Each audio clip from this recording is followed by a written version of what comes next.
All right. Check, check. Hi, Mike Z here, aka Professor Z. And on today's podcast, I'm joined by the CEO and founder of 1906, Peter Barsoom. Peter, great to have you here.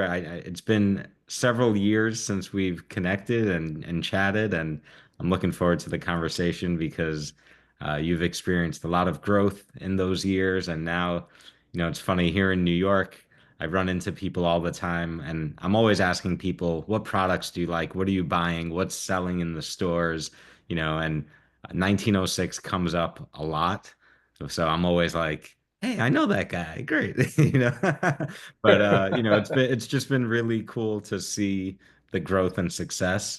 And I'll get into it later maybe, but I just love the fact that you literally sell a chill pill, which just always makes me laugh. But thank you for being here, Peter. If you don't mind, could you just do an intro and tell folks about yourself in 1906, and then maybe even your origin story? How did you end up going from Wall Street to cannabis?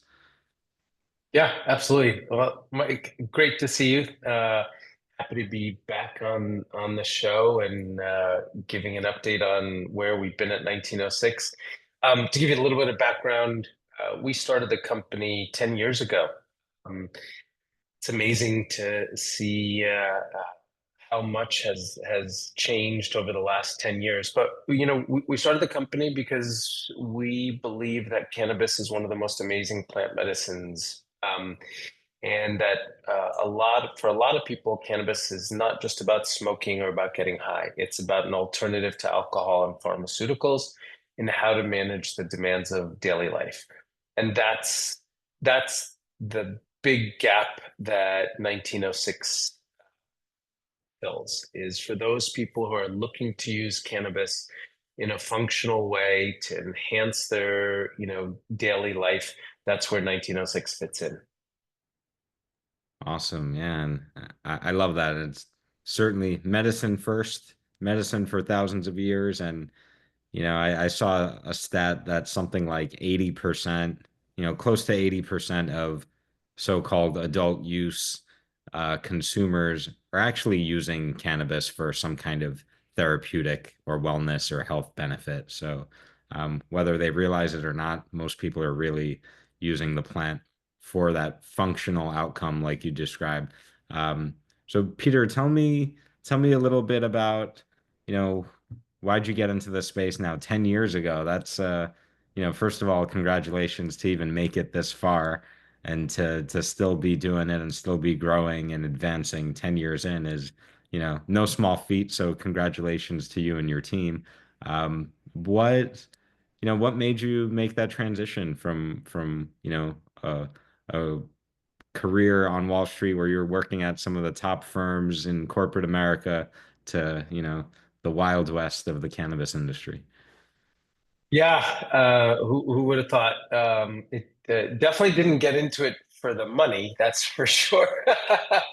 Um, but I left Wall Street in 2014 and wanted to pursue some more entrepreneurial endeavors. And at the time, cannabis had just been legalized in 2014, and my co-founder and I, went out to Colorado January of 2015, kind of to assess the market. We were looking at a number of different potential opportunities, crypto, healthcare, cannabis. So that was the three things that we were looking into.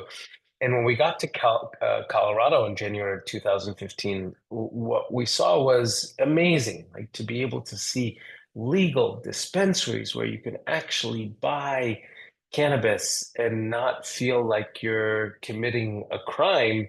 And we're big believers in the plant, and so what we saw was like this is a movement and a wave that we wanted to be a part of. What we also saw back then is that so much of the market and the positioning and the products was all just about the young male stoners who want to get, blasted. maximum potencies, packaging that was just, all about like getting ripped, very childlike. And for us, when we saw it, it's like, wow, we know cannabis is medicine. We know cannabis can be helpful for all kinds of walks of life, from veterans who have issues with pain to seniors who can't sleep, um, and to people who are just kind of completely new to the market, even to people who are been used to smoking for years. But the dispensaries and the marketplace weren't talking to people like us, and so that became clear. It's like this is open space. How do we create a brand that's focused on functional cannabis, that's not about the young male stoner? And frankly, I was shocked to see how little there was. I mean, there was like nothing. So we basically created the category of functional cannabis. We were the first fast acting edible on the market. Nobody had done anything fast acting. We were the first 5 milligram edible in the Colorado market. And we were the first edible that combined cannabis with other plant medicines to give you that specific effect. Everything else was just straight, distillate plus sugar. You know, here's a bunch of weed in sugar. Usually a gummy. Take this, get high, pay as cheap as you want. And if it didn't speak to me and my co-founder, we felt like there's lots of other people like us that the current market didn't speak to. So yeah, so we just went full in. Started in early 2015, right after that trip. We launched the brand in at the end of 2016. So we took a year and a half. We had a team of scientists, chemists, pharmacologists, natural products folks, food scientists that came together to create what is now 1906. And from the beginning, it was always about low dose, controlled dose products that are fast acting and deliver a specific effect. And we're fortunate that the market in Colorado received us well and kind of propelled us for the national growth that we've seen over the last 10 years. Amazing. Fantastic. So just to recap a bit for the aspiring entrepreneurs and younger entrepreneurs listening, that you came in, you assessed the market, you saw a gap, you differentiated your offering, you decided we want to build a brand that does, X, Y, and Z as opposed to what we're seeing from everyone else. And perhaps most importantly, you were like, let's build something that we actually want. Like let's solve the problem that we have and, create the product that we want to see. And I think you also tapped into, a really important understanding that this is functional and that this is plant medicine. And I love the fact that you have these different formulations for, all the different use cases or whatnot or functions that all have different plant medicines and it's all backed by science. It's not like, Yep. you guys just made it up where some people, you see some brands where, or I hear bud tenders often kind of telling people like, oh, this is really good for whatever, and I'm like, what's that based on? Do you have any data to support that, or is that just your anecdotal experience? Whereas you and your team took, over a year's time to actually formulate things in a scientific way, evidence backed to create these use cases and also to, you went where people weren't, doing the low dose or the micro dose, which I still think even today is so underrated and underappreciated that I tell my students all the time, most people are over consuming, because we're used to here's the whole joint or here's the big blunt or here's the this or that. And when reality is the minimum effective dose for most people is much lower than that to actually get Yeah. desired outcome. Um, Yeah, totally. I mean, You hit it right on that. We, like our Genius product, for instance, people have been using cannabis for focus, creativity, for work forever. Artists, musicians, you name it, people have been using cannabis to tap into that creative flow. Um, but you don't, and you shouldn't use a lot to impair memory. We know that, if you consume a lot, your memory is going to be impaired, your cognition is impaired, your motivation is impaired. So, for instance, our Genius, which is 2.5 milligrams of THC with CBD, with CBG, and then 6 other nootropics, has been, transformational for a lot of people. People like me who've got ADHD and want to find an alternative to some of the pharmaceutical options available to deal with ADHD. Genius is a great option for gamers, for golfers, people who are into kind of precision sports as well. Genius has gotten a huge following. And that's about being functional. It's not about being high. And then we've seen a lot of people who are using Genius now as part of partying smarter, not harder as well. That's fascinating. Parties. That's great. Love that. Yeah, That's for all the workaholics out there. If you need to party smarter. yeah, exactly. No, it's awesome. So it really sounds like even in hearing you talk about it, it really sounds like there's this almost paradigm shift of like cannabis is a supplement or a functional ingredient. It's not like I heard someone say once, cannabis, we talk about cannabis as a lifestyle, but cannabis shouldn't be your lifestyle. It should be, something that facilitates a better lifestyle for you, but it shouldn't be like, and again, this is a philosophical thing. I don't want to get too off topic here, but I think that's kind of the ethos of what you're describing is like, hey, this is a tool, and this Yeah, is a it's tool. a technology. I like to think of it as like this is a technology. You don't have to sign up for the lifestyle. In fact, most people shouldn't. They have their own lifestyle. We're not trying to like change your lifestyle. To the contrary, what we're just trying to do is enhance what you're doing. So you don't need to sign up for the cannabis tropes in order to benefit from cannabis.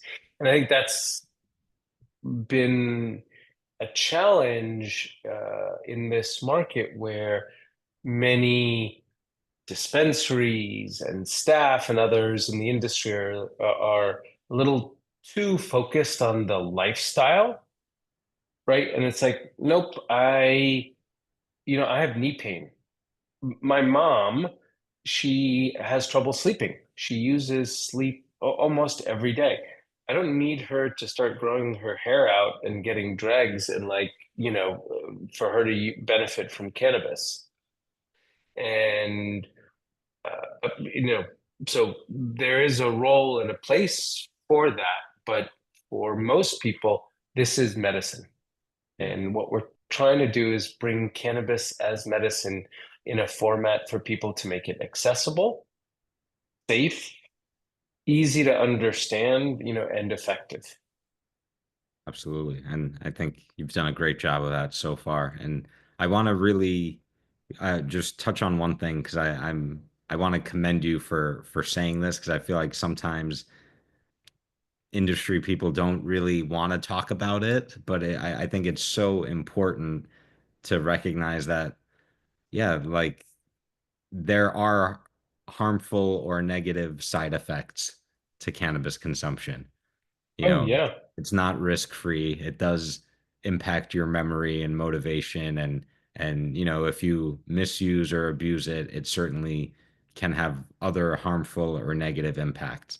I Really negative impacts. I mean, look, I'm sure you've experienced this. We all have. Being too high is the worst feeling. It is the worst feeling. And I would say it's much worse than being too drunk or, too much consumption of some other substances because people don't often want to call the hospital, if they're too drunk.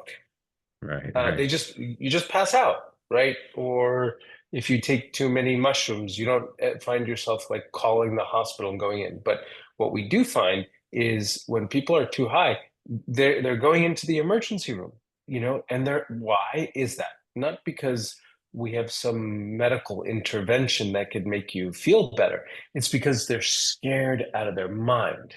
Like you feel like this is never going to end. It's a really, really, really scary feeling, and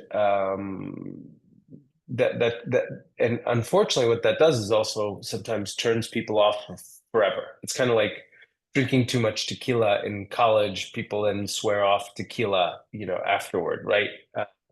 Tequila's done a really good rebrand, for instance, and I think cannabis can use some rebrand as well for those people who ate too many pot brownies or consumed or got too high.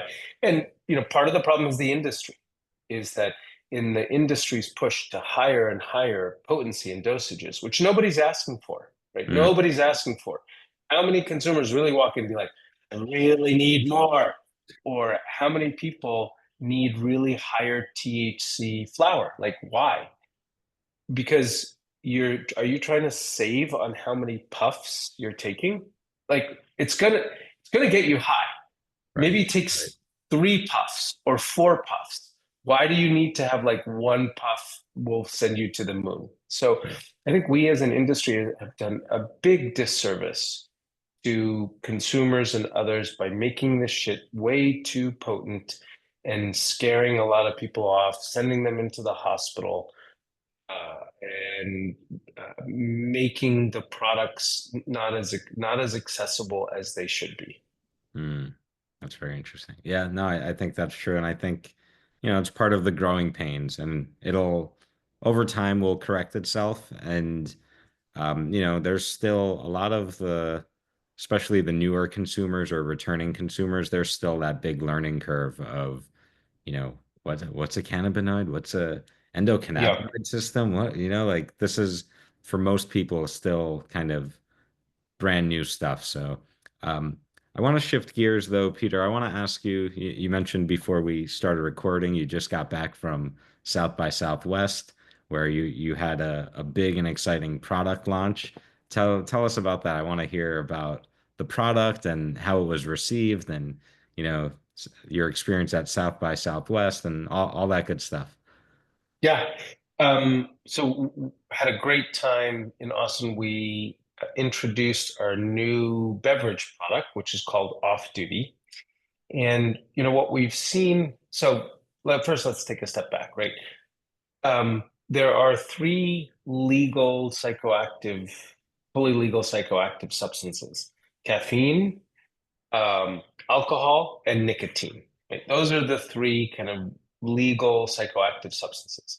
Two out of those three are typically consumed in a liquid, caffeine and alcohol. So as humans and as Americans, we are used to having something in our liquid that changes our physiological state. Um, and we do it all day long, from coffee to alcohol, right? All day long, somebody somewhere is sipping on some liquid that is creating a phase shift in them. Um, we also know, and it's become more and more prevalent over the last, even I would say 6 to 12 months, as consumers have woken up to the ills of alcohol, and people want an alternative.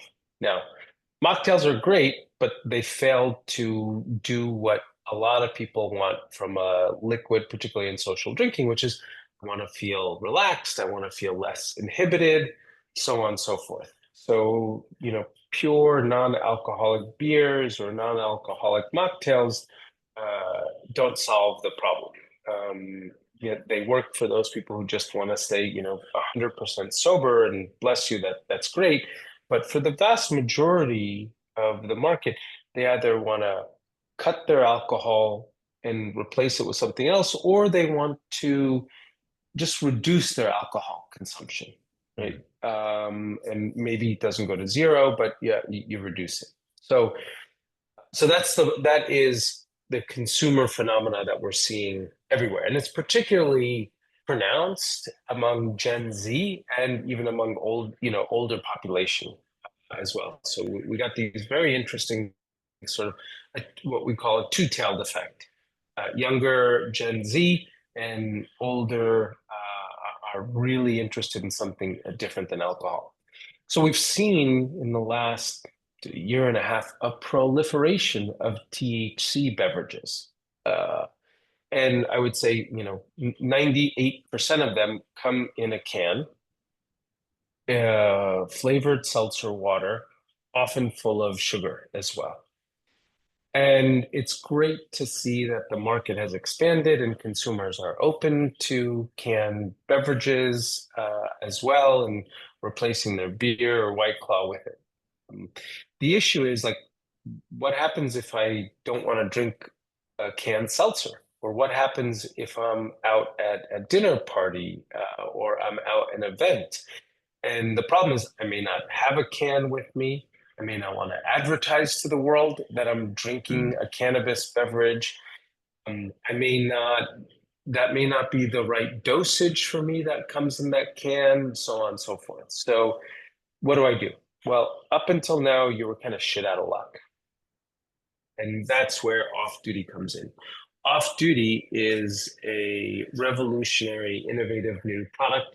It is a little, let me take off my video for 1 second.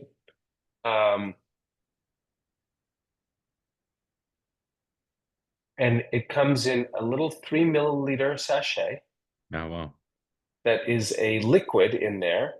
And it is portable, discreet, versatile, sugar-free, calorie-free, hangover-free. And all you do is you take it and you open it up and you squeeze it into any liquid, and it transforms it into a cannabis beverage. So Oh, I can put this in my pocket. I can take this out. I can go to a bar and order a mocktail or any drink, just add it in. Nobody knows, what it is. And now I can enjoy my liquid and enjoy the benefits of a buzz without the hangover, without the sugar, without the calories. If you're somebody who is a higher dose, guess what? Just add two of these in, and now your drink is a 10 milligram drink, or three of these if you want, or four, whatever it may be, or take one drink and split it in half, for instance, and that now you got your 2.5 milligrams. So it is the ultimate in giving choice and power to consumers on how they want to drink, when they want to drink, and what they want to drink. So we were in Austin. We were serving spicy margaritas and ranch waters and putting off duty in them. We served probably over 1,000 cocktails over the last few days. And I got to tell you, you know, I was just blown away by how many people were like, where can I get this? I love this. This is the best tasting drink. I feel amazing. The next day, I was getting texts from people saying, oh my God, I had so much fun and I feel great the next day. nice. So it really, it was great to bring off duty to Austin. So where can people get it? So they can get it on 1906.shop. So right now we're available online, 1906.shop. You could find off duty, comes in a package of 10. It's 5 milligrams THC, 5 milligrams of CBD each in a box, and $45. It's great. And And I then didn't soon, realize. soon, soon will be available in liquor stores. So that's the next step. But right now it's only available online. Oh, wow, very interesting. So I'm going to circle back to that in a second. But I didn't realize when I saw the product before that it was a liquid inside. That's Yeah, so you interesting. don't need a spoon. Yeah, because Right. there's nothing like this in the market. We're Yeah. we're No, really one of wow. the first here. I didn't realize that because before I had seen some like, I even have like someone gave me powders that you mix in, and then I've seen like gosh, I forget what they're called. It's like alcohol bitters or like bitter alternatives or whatever. But I've never seen this, which is, just to be clear, it's a flavorless liquid. You just add it to whatever drink, and then boom, it's infused with a 1-to-1 5 mg CBD, 5 mg THC, which is Yeah. really, really a nice, that's a good, I mean, for most humans, that's like more than enough for a great hour or two. Um, very interesting. And so let me ask you about the distribution to the liquor stores and selling online. And feel free to tell me you don't want to talk about it if it's, controversial or dicey, but um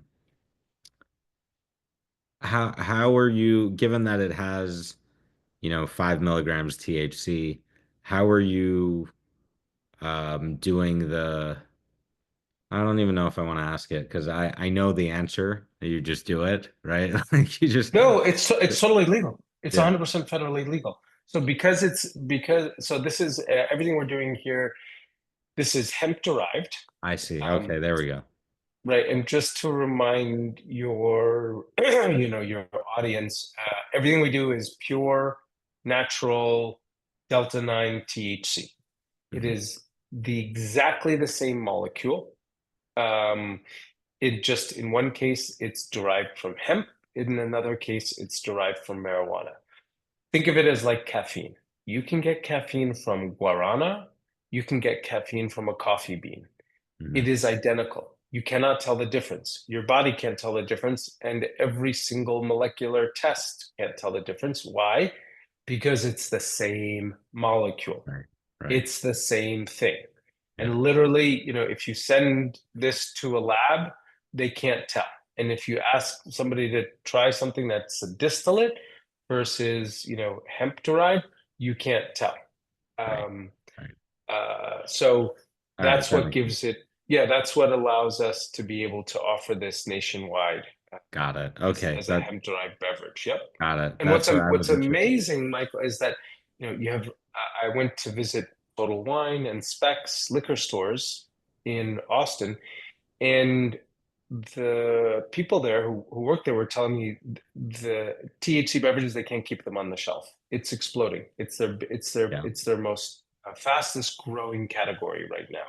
Right. So it's Wow. clear consumers want this, and now we're giving them what they want. Yeah, no, it's beautiful. And it's something I've talked to Ian Dominguez from Delta Emerald about how, a lot of exactly what you just told me, that these liquor chains are already selling a bunch of, THC infused beverages. And it's like, through this whole hemp derived, I don't know if I'll call it a loophole or, just the regulation. It is what it is. I think it's one of these things that's so silly because, everything is technically, it's all hemp, right? There's no real difference between hemp and marijuana. It's an arbitrary rule that, some policymakers made once upon a time that's it's really the same exact plant. But no, so it's interesting and it sounds like, based on your experience, that the distributors are having, are receptive to it. They want this product. They want to stock the product. They want it on shelves because for them, this is a fast growing category. And, I mean, I myself have, like, after college, cut back on my drinking substantially.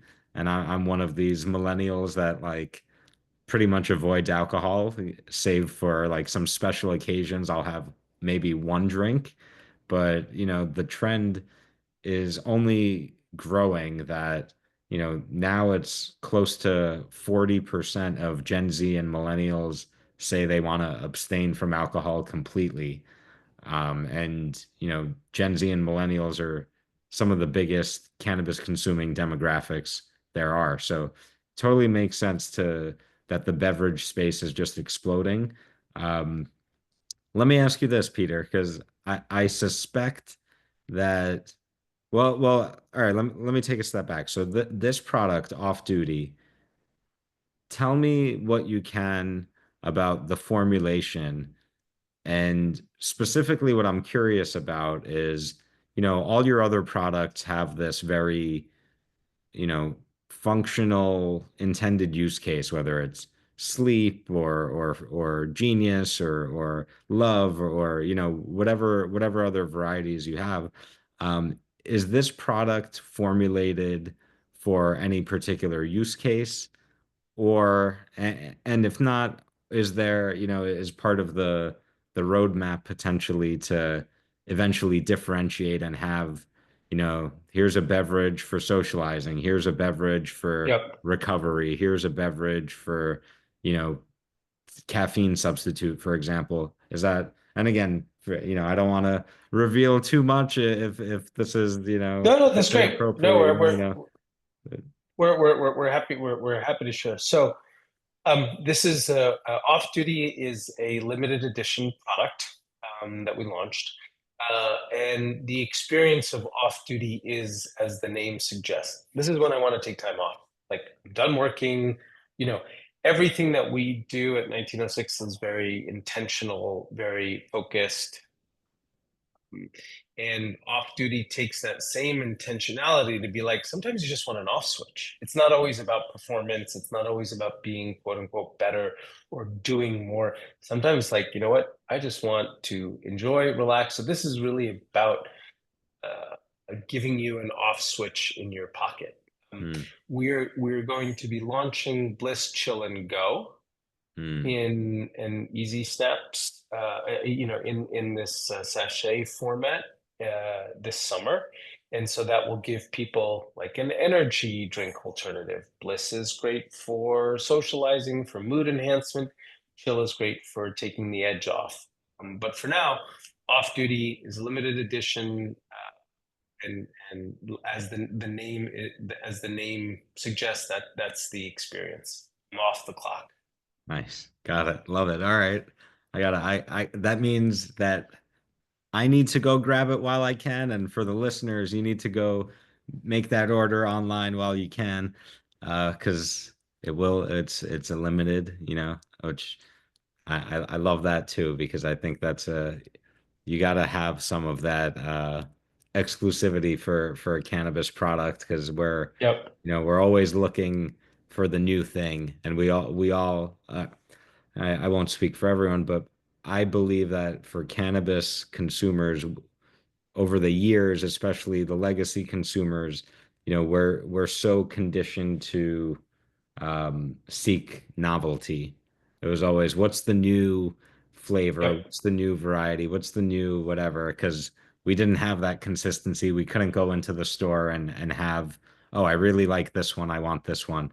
Um, anyway, let's shift gears, and I want to ask you more about just executive leadership in cannabis and maybe what are some leadership principles or values that you took from your career in finance and more mainstream business?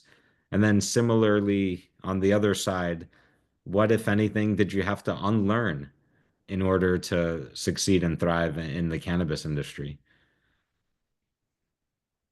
Yeah, thanks for that, Michael. A lot there to unpack in your question. What I would say is, I came from a highly regulated industry in finance. I had the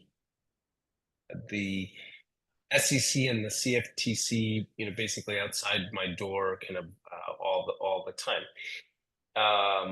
And I was responsible, among other things, for the transition from unregulated markets in the credit derivatives side of things to a regulated credit derivative market. So the good thing is I had come in with a strong bias for regulation. I had come Mm, in with a strong understanding of what it takes to be successful, to migrate from an unregulated to a regulated market. And I think that served me and served 1906 very well, where regulations, that's a fact of life.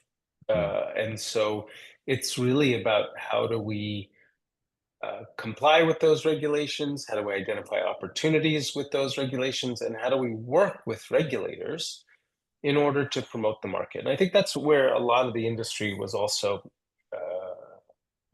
where there were some challenges, where industry participants just didn't trust regulators, regulators didn't trust industry participants. And I gotta tell you, like, they have tough jobs. It's hard enough to be operating in the industry to know all this stuff, but typically, folks who are working in these state agencies, they have quite a lot on their plate. They don't understand all the nuances involved in the cannabis marketplace, and the demands on them are really, really high. So if we took a more collaborative approach with the human beings who are running and operating these regulated markets, and we engaged in dialogue, I think we get to much better outcomes. Bad outcomes happen where there is uncertainty or where there is not good dialogue to get to a good place. So that's the way I see it. And we continue to be active and engaged in different policy circles because at the end of the day, we all want a well-functioning, vibrant marketplace that is protects consumers, gives consumer choices, and brings cannabis and makes cannabis accessible. So I'd say that uh, that was really helpful in my transition. You asked me second, like, what did I have to unlearn? Mhm. And the the rapidity with which change happens in this marketplace is incredible. Mhm. And so I think the thing I've had to sort of unlearn is that you you have to be willing to change your mind or change direction. If you become too rigid in your mind or too rigid in direction, that is a potential recipe for failure. And let me give you like an example. When Mhm. we started and launched in 2015, 2016, Colorado was still the first market, and the expectation was what? That California and the West Coast markets were going to grow, and everybody was talking about like that's where the next big wave was. And in fact, we really thought about moving to California and opening up 1906 in California. But as we saw how the market was evolving there, we decided that's the wrong direction to go in. And really, the East Coast markets were the more promising direction. So we often like to be, I would say, we're often kind of the second to market, not the first to market. Some cases we are the first to market, but I like to be second to market more often than not, to observe, to watch, to see, and then figure out kind of what works. Um, Many of the operators in California, large or small, are struggling today. Um, so thankfully, we avoided that. We're launching beverages in here we are March of 2025. Beverages have been in the market for quite some time. I'm glad we didn't launch a canned seltzer because there is a million and one of them in the market. If I was a consumer, I don't, how do I differentiate between these? You know, you figure there's 10, 20 brands out there, and each one probably has 5 different flavors. So you're talking about like 100 cans. They all look the same. They all have very similar flavors. Like, how am I supposed to choose among like 100 different cans? Feels like there's more canned seltzer options than there are vodka options out there. Mhm. So, so I'm glad we didn't get into that market as first to market, and gives us an opportunity to be a little bit more innovative. Hopefully, look, we will make mistakes. They'll just be different set of mistakes than what the first set of players made. Right. Awesome. So I'm hearing that part of the leadership values you brought to the space were actually compassion and collaboration, and then also embracing regulation. And I would even say to kind of extract from that, embracing reality, because I think there's some operators that, you know, wanted to fight regulation every step of the way. And it's just like I understand where I understand, the philosophy and why some people approach it that way, but the reality is that's not going away. There's only going to be more and more, and it's gonna sure it takes time for it to get sorted out and whatever, but um, and then for the unlearning is was adjusting to the speed of change in cannabis, and also perhaps you said the rigidity, but also, maybe giving up on this idea of having to be first, because in this industry, especially any new market that comes online, it's always messy at first. It's always, Yeah, yeah, there's for sure. some major calamities and, lawsuits and changes in the regulations. And, it takes a while for the supply chain to really get into a steady state. So, um, that all makes sense. I want to ask you, kind of beyond revenue, beyond growth, beyond, the bottom line, how do you define success for yourself as a CEO, as a leader? And has that changed in the last decade since you've gotten into the industry? It's definitely changed. Yeah, it's definitely changed. And the for from the beginning, part of what we wanted to create was the right company culture and how we exist in the world.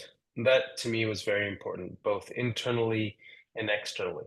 Who we are, what we represent, and for us, making money is important. It's like oxygen. You need that in order to survive, to thrive, to have an impact. But that's not the end goal. That is that should that is a must, right? It's a necessity, but it's not the goal uh, or the only goal. So if you make it a must, then okay, I have to make some money, otherwise, people's livelihoods and also any vision that you have isn't going to be able to come to fruition.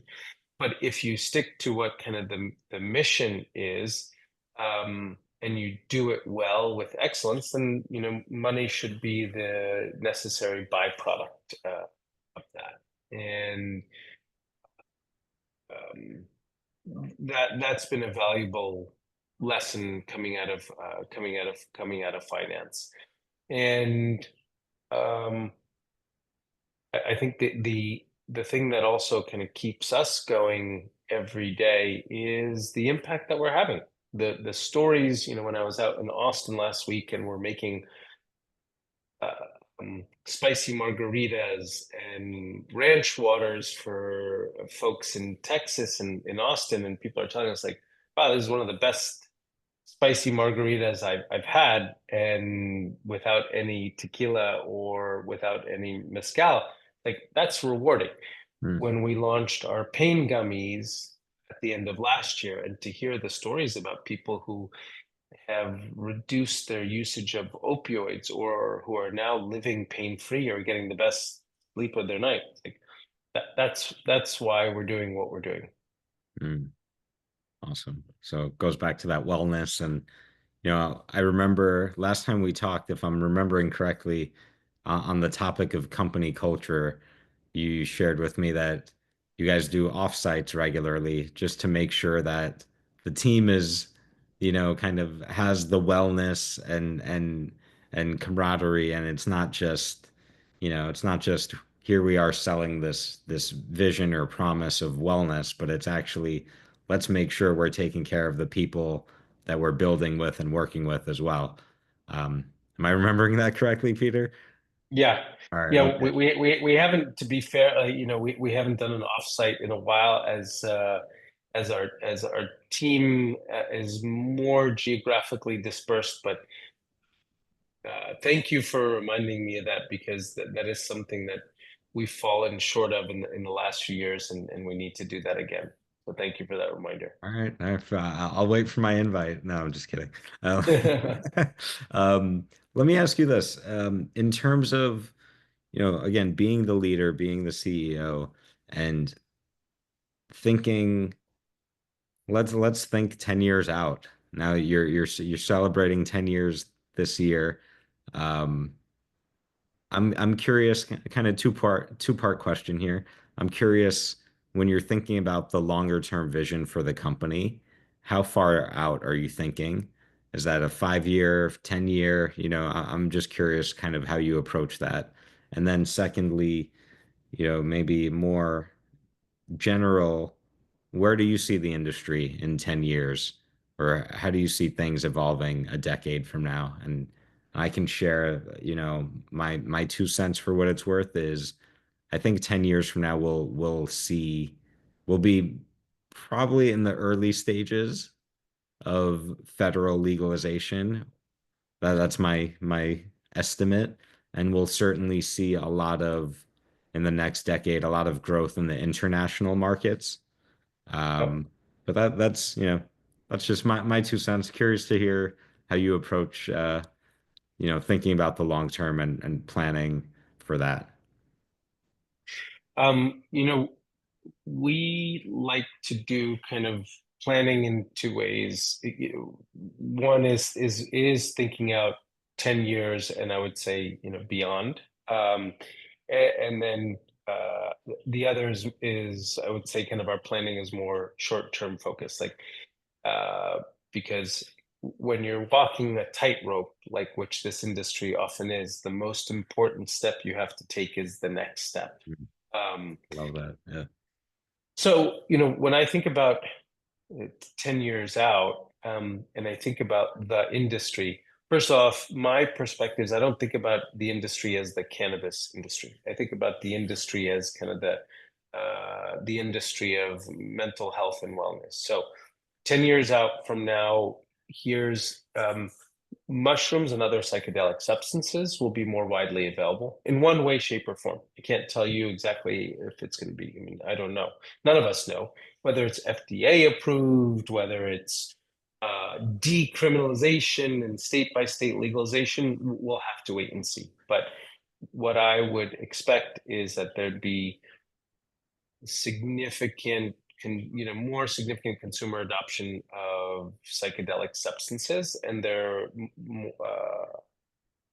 wider availability in a way that I hope is kind of legal, safe, tested, hopefully regulated. That's one. Two, I think dispensaries are going to be an anachronism. Physical retail dispensaries will go the way of bookstores. Um, there'll be some of them, and they'll be great, for certain types of things, but that's not the way most people are going to find their cannabis. And I would say, that's still true today. Most people don't get their cannabis from a dispensary. So dispensaries are a small sliver of the market. First, you have the unregulated or the illicit market, right, which is still bigger than the legal market. Then you have the hemp derived market, which is now as large as the dispensary market. You saw that a number of initiatives were defeated at the battle box, at the ballot Yeah. box, you know, Yeah. um, and so I just think that the dispensary model is going to go by the wayside. I think it'll be a place where people can buy flour in certain markets, but more and more people are going to be drinking their cannabis or buying it online. I think that restaurants and bars and venues are going to be where people will discover and consume cannabis because those are places where people consume intoxicants Mm. today. What's the difference, right? Um, and I think the revenue need from restaurants and bars and is going to be pushing this. So uh, those are places where proprietors are making a lot of money from alcohol. They can't just have it go away. And what we'll see is that restaurants, bars, liquor stores are going to be like, we demand this to be available in our place so that we can meet the consumer need, and two, we can make money from it. Um, yeah. And third, my guess is that many of what we call the large players, particularly the MSOs and others, won't be around in 10 years. Mm, Yeah, interesting. I think they're Tell going me to more about go that. the well, I think if you look at any industry, this isn't anything against them, but I think if you look at any evolution of an industry, if you think about the internet, who are the players, who are the big players in the first era of the internet? You had Webvan, you had, many other Netscape and AOL, all those guys, yeah, yeah, they're all gone. none of Yeah, them, yeah. none of them are here now. So if you, and I think that's again, it has nothing about the particulars of the current operators and players. I hope they succeed and last, but the truth is that in most industries, especially fast-changing industries, the first large players are rarely ever the last large players. I think Mm, in the internet world, Microsoft is the exception, right? We don't buy IBM laptops anymore, yeah. for instance. We don't use Netscape or as our browser. Um, Google was a later stage player. Meta was a later stage player. Amazon was a later stage player. So the dominant players today were later stage players. Yeah. Oh, that's interesting. Very interesting. And I especially love what you said about the dispensaries going away or significantly reducing because I wrote the same thing in my book years ago that that's one of my predictions for the future. And so to hear someone with your experience and perspective independently agreeing with me makes me feel like I'm not so crazy. So thanks for that, Peter. Um, all right, I know we're coming up on time, and I promised I would get you out of here on time, and I want to respect your time. So, before I let you go, I'm curious if you have any words of advice for either entrepreneurs just starting in the industry or people who are looking to build a career in the industry or even investors who are thinking of still getting involved because it's still in some ways relatively early in the grand scheme of things. Yeah, I mean, my advice is do it. Like we need the best and the brightest from other industries to come in. If you have a passion for the industry, if you have a passion for the product, if you have a new idea, come on in. We need the best here. Awesome. Love that. Love that. And we're growing. The industry is growing, so we literally need the talent. So come Yes. on in. Awesome. Peter, thank you so much. I really enjoyed our conversation, the insights you shared, and I look forward to trying off duty when well not immediately after the show, but as soon as I can get my hands on it. So thank you Send again. me your address after this and we'll get it right off to you. Oh, perfect. I love that. And then remind us again that website for the folks listening where they can go get it. 1906.shop. That's where we sell our line of microdose drops, our pills. We have our line of gummies for pain, and now off duty for beverage. You can also find us in dispensaries in Missouri, Oklahoma, Illinois, New York, New Jersey, and Massachusetts. Awesome. Fantastic. Thank you, Peter. Thank you. Before I let you